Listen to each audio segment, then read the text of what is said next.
कादियानी समुदाय पर पाकिस्तान की सुप्रीम कोर्ट ने जो फैसला दिया है, उस फैसले के खिलाफ अब नाराज़गी व्यक्त की जा रही है। आज मुंबई के हांडीवाला मस्जिद में इस फैसले के खिलाफ तकरीर की गई। हमारे साथ बात करने के लिए मौजूद है इस्लामिक स्कॉलर मौलाना एजाज कश्मीरी। कश्मीरी जी, आखिर क्या वजह है? सुप्रीम कोर्ट ने वहाँ का एक फ़ैसला दिया है, उन्होंने दलीलें सुनी होगी, तकरीरें वहाँ पर सुनी होंगी, सबूत देखे होंगे, उसके आधार पर उन्होंने फ़ैसला दिया। आपको क्यों एतराज़ है इस फैसले पर? ये किसी के ज़ाती मसला नहीं है कि कोई दो आदमी बैठ के कमरे में फ़ैसला कर दें और फैसला हो जाए। ये पूरी उम्मत मुसलिमा का मसला है। जो ला इलाहा इल्लल्लाह मुहम्मद रसूलुल्लाह पढ़ते हैं, ये पूरी उम्मत का मसला है, पूरे मुसलमानों का मसला है। दुनिया के किसी भी छोटे कोने में भी रहेगा, ये उसका मसला है। ये दो जजों की बस की बात नहीं है। और कादियानी फ़िरके को पाकिस्तान के कानून ने ही, वहाँ के दस्तूर में ही काफिर करार दिया है। तो सुप्रीम कोर्ट ने तो अपने कानून के ख़िलाफ़ ही फैसला दिया है, मगर हमको उनके कानून से कोई मतलब नहीं है। हमें मतलब है जो इस्लाम का मानने वाला है, उसके नज़दीक कादियानियों का इस्लाम से कोई ताल्लुक़ है नहीं, और उनके लिए हमारे दिल में, हमारी जगह पर, हमारे पास एक राय के बराबर भी जगह नहीं है। या तो वो खोल के आके सामने बोले ना कि हम मुसलमान नहीं हैं, हमारा एक अलग मज़हब है, हम एक अलग पैगंबर को मानते हैं। वो इस्लाम का नाम लेके जो धोखा देते हैं, अपने आप को बहरूपिया बनाकर शक्ल में आते हैं बहरूपिया के, हम उसके अगेंस्ट हैं और सुप्रीम कोर्ट के फैसले के अगेंस्ट। देखिए, अगर उनकी सोच है, उनकी मान्यता है, आप खुद अपने तकरीरों में कहते हैं सभी की मान्यताओं का सम्मान करना चाहिए, फिर चाहे उनके विचार हमसे अलग ही क्यों ना हो, फिर क्यों आप विरोध कर रहे हैं? अगर उनकी मानता हो तो वो अपने आप को मुसलमान कह के मान रहे हैं ना, गलत। जब हम मुसलमान कहेंगे अपने आप को, तो मुसलमान कहता है, इस्लाम कहता है कि मोहम्मद रसूलुल्लाह सल्लल्लाहु तआला अलैहि वसल्लम का कोई नबी नहीं आ सकता, ये फ़ाइनल है। आप एक तरफ कह रहे हैं मैं ये भी मानता हूँ, और फिर उसके अगेंस्ट भी जा रहे हैं। जैसे हिंदुस्तान का कानून है, दस्तूर है, जब हिंदुस्तान के कानून को मानते हैं और कहते हैं ये हिंदुस्तान का कानून है, हम इस पर अमल करते हैं, फिर मैं अपनी राय अलग से लाऊंगा क्या उसके खिलाफ? नहीं लाऊंगा ना।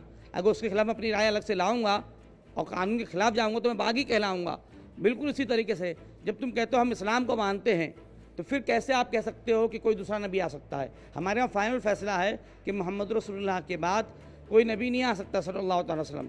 तो फिर आप कैसी तरह से अपने आप को आप कह दो कि हमारा इस्लाम से कोई ताल्लुक़ नहीं है? अपने आप को इस्लाम का बताकर आप प्रेजेंट कर रहे हो ना, तो आप बागी हो।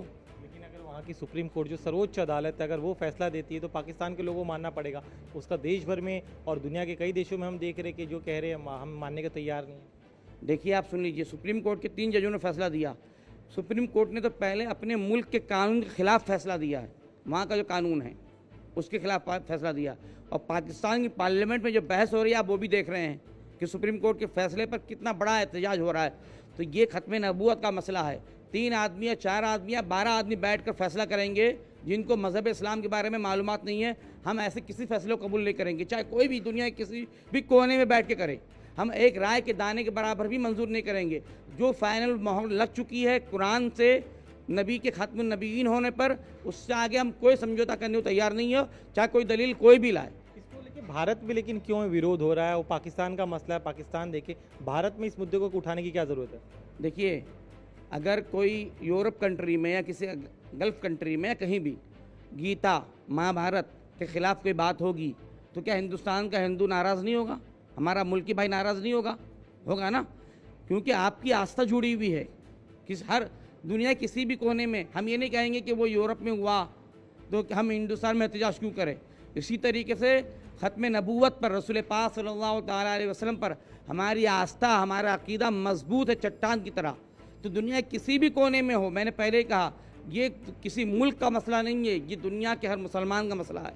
किसी आखिरी कोने में भी होगा ना मुसलमान, उसको इस बात की तकलीफ होगी। आपने अपने तकरीर में कुछ ऐसे शब्दों का प्रयोग किया जो काफ़ी आपत्तिजनक है। उस समुदाय के लोग जब आपकी तकरीर सुनेंगे तो आहत हो सकते हैं। कौन सा आपत्ति? आपने उन्हें गुलाम कहा और अन्य चीज़ें कही, मैं कैमरे पे नहीं कह सकता।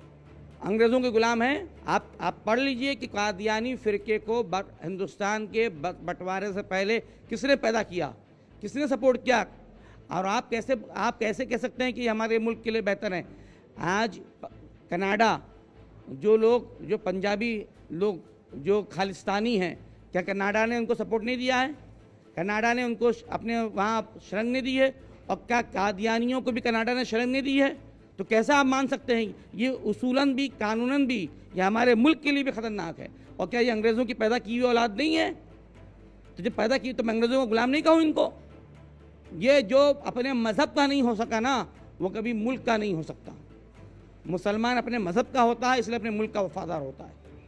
ठीक है, ये अंग्रेज़ों के पैदा किए हुए हैं, कनाडा में इनके ब्रांचेस हैं तो फिर इनको कैसे हम माने कि ना मज़हब के लिए अच्छे हैं ना इंसानियत के लिए अच्छे हैं। आप कह रही है हमारे देश के लिए भी काफ़ी खतरनाक है, ऐसा क्यों कह रहे हैं आप? बिल्कुल मानता हूँ, उनके तार कनाडा से जुड़े हुए हैं, पाकिस्तान से जुड़े हुए हैं, तो कैसे नहीं हम किसी को खतरनाक माने।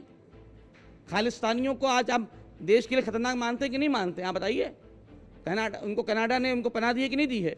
तो इनको भी पनाह दे के रखा खालिस्तानियों ने, कनाडा ने, तो हम इनको खतरनाक मानते हैं देश के लिए। इसके आगे क्या करेंगे? देखिए वहाँ सुप्रीम कोर्ट ने आदेश दे दिया। आदेश कर सकते ना, हमने कोई लफड़ा तो नहीं किया, हमने कोई जुलूस तो नहीं निकाला।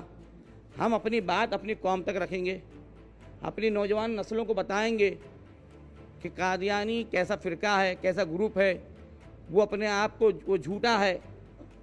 हमारे लिए रसूल पाक प्रॉफिट मोहम्मद को आखिरी प्रॉफिट मानना, ये हमारे लिए मेन बुनियाद है। इसमें हम सुई की नोक के बराबर भी फ़र्क बर्दाश्त नहीं कर सकते। सुन लीजिए पहले बात, आप सुई की नोक के बराबर भी, यहाँ तक कि अगर कोई कहेगा ना मैं प्रॉफिट हूँ, तो हम उससे दलील भी नहीं मांगेंगे कि तुम साबित करो कि प्रॉफिट हो। हम वो भी नहीं मांग सकते, क्योंकि हमारे लिए इतना काफ़ी है। कुरान ने कह दिया कि प्रॉफिट के बाद कोई प्रॉफिट नहीं आएगा, बस ख़त्म हो गई बात। हम उस पर बहस ही नहीं करना चाहते। आप अपने तकरीर में ये भी कह रहे थे कि तमाम लोग जो यहाँ पर आए हैं वो अपने बच्चों को घुट्टी पिला दे, उनके नसों में भर दे। हाँ, तो बिल्कुल हम अपने बच्चों की नस नस में बिठाना चाहेंगे कि प्रॉफिट मोहम्मद को आखिरी प्रॉफिट मानना ये हमारा गुट्टी गुट्टी में होना चाहिए। जैसे अगर हिंदू भाई कहता है कि हम अपने भगवान को, राम को मानते हैं, तो बच्चों को बताते हैं ना कि बेटा ये हम आपका भगवान है, आपका वो है राम है, कोई भी भगवान है। तो हम अपने नबी के बारे में कहेंगे अपने बच्चों को कि प्रॉफिट मांगो, आखिरी प्रॉफिट मानो। इसकी गुट्टी नस नस में होना चाहिए, रग रग में होना चाहिए कि रसूल पाक के आज कोई नबी नहीं आ सकता।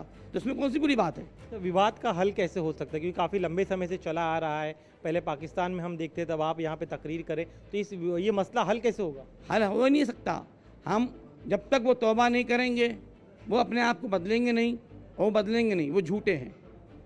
हम उनको काफिर मानते हैं, मानते रहेंगे, इसमें कोई शक नहीं है। इसके अलावा दो अलग छोटे अन्य मुद्दे हैं। एक, राजस्थान में यूसीसी लागू हो, इस तरह की मांग उठ रही है। उनका कहना है कि उत्तराखंड में यूसीसी लागू हो चुका, उसी तर्ज पे राजस्थान में भी होना चाहिए, वहाँ पर कानून लाने की तैयारी होगी।